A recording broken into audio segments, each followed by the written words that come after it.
నమస్తే, నా పేరు గుర్రమాంజనేయులు, ఒక వాస్తు సలహాదారుని. ఈరోజు మనం పామిడి టౌన్ అనంతపురం నియర్లో ఉన్నాము, అనంతపురం జిల్లాలో.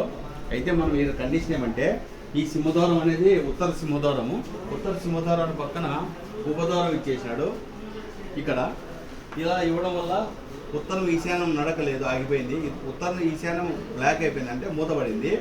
ఉత్తరము తూర్పు ఈశాన్యము మూతపడడం వల్ల ఇంట్లో అనారోగ్యాలకు గురవుతారని చెప్పినాము.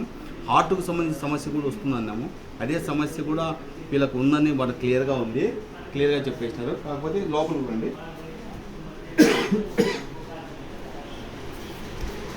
ఎప్పుడైతే ఈ సింహద్వారం నుంచి లోపలికి వచ్చేస్తానే, ఈ సింహద్వారం పక్కన మీద ఈశాన్యంలో ఈ విధంగా కట్టేసినాయండి. ఈశాన్యంలో ఈ విధంగా కడితే కుటుంబ యజమానికి కానీ కుటుంబంలో భార్యకి కానీ హార్ట్కు సంబంధించిన సమస్య వస్తుందని అంటున్నాము. లక్ష్మీ వాస్తు సలహా. ఇది రిమూవ్ చేసేసి 9 ఇంచుల వాల్ ఉంది, ఈ 9 ఇంచుల వాళ్ళకి వచ్చేసి సింహద్వారం పెట్టినాడు. ఈ ద్వారం దాటి వచ్చి ఆయన ఎవరో ఒక వాస్తవ సలహా మేరకు ఈ విధంగా కట్టుకున్నారు. ఈ విధంగా కట్టుకున్నప్పుడు వాళ్ళ ప్రాబ్లమ్స్ అన్నీ స్టార్ట్ అవుతున్నాయి. అదేవిధంగా వాయువులో కూడా ఇట్లా ఉత్తరం వాయువులో కూడా అదే విధంగా కట్టారు. ఇక్కడ వరకు ఆయాది ధనం చేసి ఇచ్చినాడు ఆయన. ఇక్కడ వరకు కూడా ఆయాది ధనం ఉంది. ఆయన ఎందుకు చేసినాడో తెలియదు, పొరపాటుగా. ఇట్లా ఈ గోడ మనం ఏం చేస్తుందంటే లక్ష్మీ వాస్తు సలహాను రిమూవ్ చేసేసి ఆ గోడకే పెట్టేసుకోమంటున్నాం, ఆ వాళ్ళకి ఇచ్చేసుకున్నాం.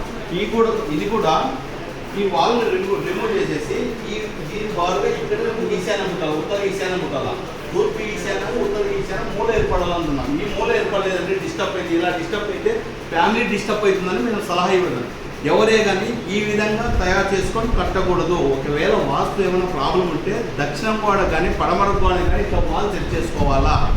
ఉత్తరం కానీ తూర్పు కానీ మందాన్ని ఏర్పాటు చేసుకోకూడదు. ఉత్తరము తూర్పు మందం అయిపోతే ఫ్యామిలీ అంతా డిస్టర్బ్ అయ్యి ఆర్థిక ఇబ్బందులు అయ్యి వాళ్ళంతా ఫెయిల్ అవుతుంది, ఫ్యామిలీ ఫెయిల్ అవుతుందని మన వాస్తు సలహా. థ్యాంక్ యూ అండి.